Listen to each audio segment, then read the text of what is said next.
Olá pessoal, eu sou G. Farias e hoje nós conversaremos a respeito do LDO, Lei de Diretriz Orçamentária. Lembrando que dia 6 de dezembro de 2024, a gente conversou a respeito do PPA, que é continuidade desse assunto, porque também veremos o LOA, Lei Orçamentária Anual, que também é continuidade desse assunto, aí vai ser o fechamento. E vale lembrar, para quem não esteve na aula dia 6 de dezembro, algumas coisas sobre o PPA. E até quem esteve vai ter uma novidade aqui. Sabe qual? Eu falei para vocês que dia 31/8, quando o PPA ainda é um projeto de lei, ele é enviado para o Legislativo. E é verdade. Agora, tem um detalhe que é necessário você saber. Aqui é no âmbito União. Já no âmbito Estado e município, não há obrigação deles entregarem o PPA dia 31/8. Olha que interessante. É importante saber. Também é interessante a gente saber que o PPA, ele é um olhar regionalizado. Como?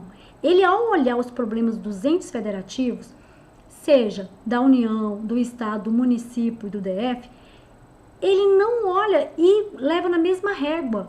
Ele simplesmente analisa e vê qual é o problema que tem aqui, qual é a diferença do problema que tem aqui e vai tratar de cada problema para trazer o equilíbrio social da forma necessária. Em uns lugares é um pouco mais de atenção, em outros menos atenção. E quando eu falo atenção, eu estou falando de atenção e também da receita, que é o dinheiro do povo que vem para o governo e vai voltar para o povo em melhorias sociais, sem visar enriquecimento. Repito, equilíbrio social.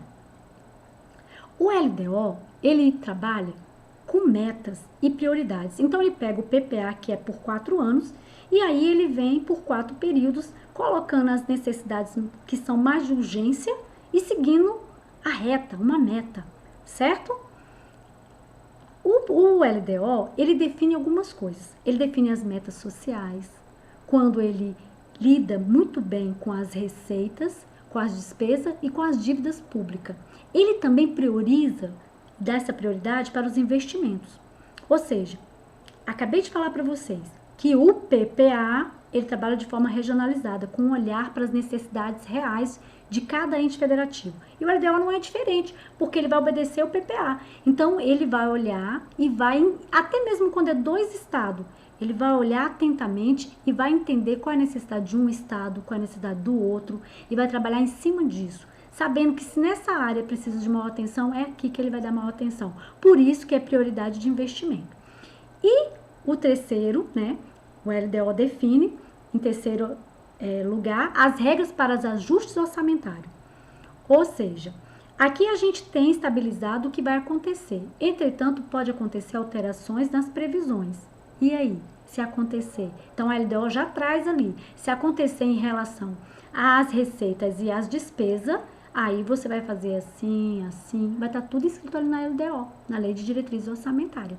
Também a Lei de Diretriz Orçamentária, ela vai trabalhar com as normas para transferência de recursos para os 3 poderes. Aí você vai me perguntar, G. Farias, então quer dizer que não é de iniciativa executiva o LDO? É de iniciativa executiva, sim. Entretanto, na hora que a receita vai ser distribuída, ela vai ser distribuída tanto para o judiciário, quanto para o executivo, quanto para o legislativo. De uma forma geral, o LDO vai trazer todas essas informações. Entretanto, não cabe ao executivo controlar nem o legislativo e nem o judiciário. Guardem isso. O executivo não vai controlar. O legislativo e o judiciário são poderes independentes autônomos, assim como o executivo. E cabe a eles mesmos fazer conforme as regras existem e prestar conta daquilo que eles receberam do dinheiro do povo, devolvendo para o povo através daquilo que a competência deles tem que realizar. Ok? Existe um detalhe que é atentar para a lei de responsabilidade fiscal. G. Farias, o que é isso? É interessantíssima essa lei, porque ela surge no ano 2000. O número dela é 101, ela é uma lei complementar. Ela surge porque naquela época o governo percebeu que havia necessidade de atentar para o que estava acontecendo com o dinheiro público, de uma forma transparente, para que o povo tivesse acesso e para que houvesse um controle ainda maior. E ali, na lei, na Constituição Federal, dava abertura para isso. No artigo 163, no parágrafo 1º, deixava claro que podia criar essa lei. Então, essa lei foi criada no ano 2000. E essa lei de responsabilidade fiscal, ela vai lá no artigo 4º dela e declara o que dispõe o LDO. O LDO, ele dispõe a respeito de alguns itens que estão ali, que são 6, decorem esses itens. 2 foram vetados. E tem um que fala que a LDO dispõe sobre as alterações da legislação tributária.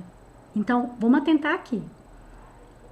A LDO não vai alterar, não vai diminuir, não vai criar legislação tributária. Simplesmente vai dispor sobre as alterações. Porque ali ele vai colocar os pontos que há necessidade da atenção caso haja essas alterações. E como que vai lidar com essas alterações? É nesse sentido.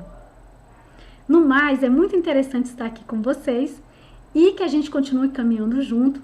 Fiquem atentos, porque quando eu falo que o LDO, ele funciona para colocar em prática aquilo que o PPA coloca, eu quero dizer para vocês que ele vai obedecer o PPA.